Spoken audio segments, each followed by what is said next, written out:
Oi gente, tudo bem com vocês? Eu sou o Pedro, pra quem não me conhece. Bem-vindos ao canal Brincando de Inventar.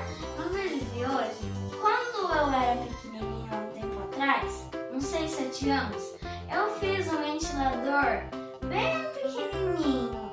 É o vídeo mais curto do meu canal e é o vídeo mais popular do meu canal. E hoje eu tentei fazer ele na versão 2. Fica aí com o vídeo do ventilador.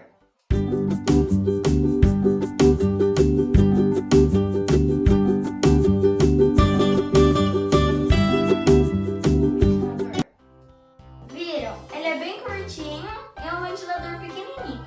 Agora eu fiz a parte, o ventilador 2. Olha ele, que legal. É um ventilador. Ele é motorizado, ele tem dois motores, um para girar a hélice, o outro para girar aqui embaixo. Programação. E esse ventilador, ele tem dois motores, as duas baterias. E agora eu vou mostrar ele funcionando.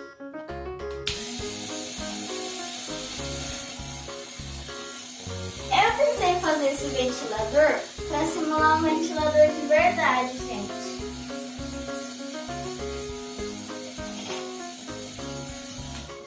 Ó, gente, aqui tá o motor,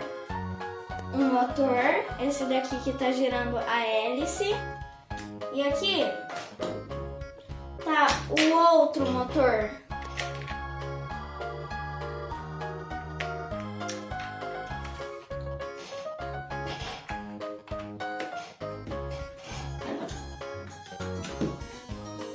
Gente, e se vocês quiserem a parte que eu ensino a montar esse ventilador, é só deixar aí na descrição do vídeo que eu ensino a montar.